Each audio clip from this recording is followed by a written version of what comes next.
सभी बड़ों को प्रणाम और छोटों को बहुत सारा प्यार। आप सभी जानते हैं ये श्रावण मास चल रहा है और श्रावण का महीना शिव उपासकों के लिए बहुत ही खास माना जाता है। इस दिन शिव भक्त व्रत रखते हैं और भोलेनाथ की आराधना करते हैं। तो आइए आज भगवान शिव की पौराणिक कथा सुनते हैं। पौराणिक कथा के अनुसार वाराणसी के वन में एक भील रहा करता था जिसका नाम गुरु ध्रुव था। वह वन में रहने वाले प्राणियों का शिकार करके अपने परिवार का पालन करता था। एक बार शिवरात्रि के दिन वह शिकार करने वन में गया।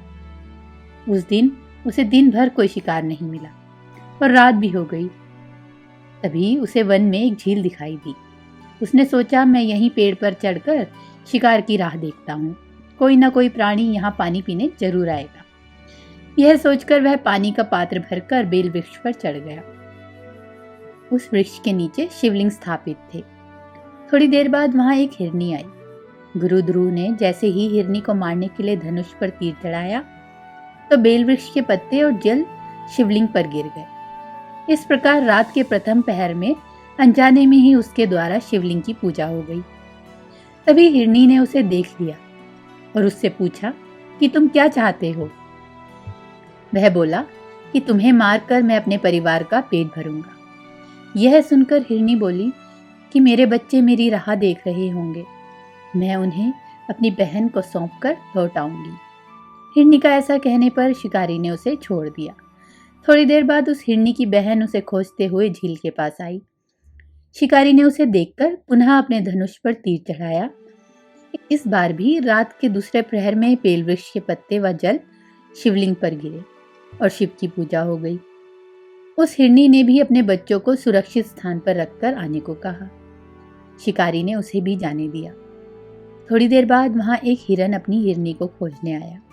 इस बार भी वही सब हुआ और तीसरे प्रहर में भी शिवलिंग की पूजा हो गई।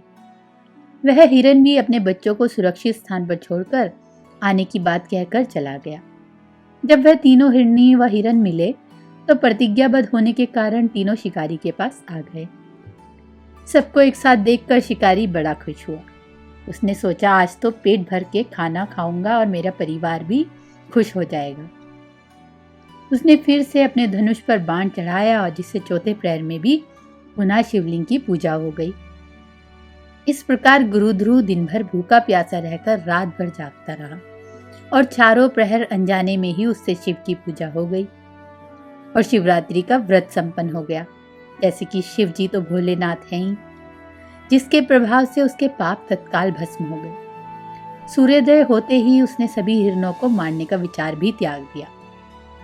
तभी शिवलिंग से भगवान शंकर प्रकट हुए और उन्होंने गुरु ध्रुव को वरदान दिया कि त्रेता युग में भगवान राम तुम्हारे घर आएंगे और तुम्हारे साथ मित्रता करेंगे, तुम्हें मोक्ष भी प्राप्त होगा। इस प्रकार अनजाने में किए गए शिवरात्रि व्रत से भगवान शंकर ने शिकारी को मोक्ष प्रदान कर दिया। आशा करती हूँ आपको यह पौराणिक कथा जरूर पसंद आई होगी। जय महाकाल।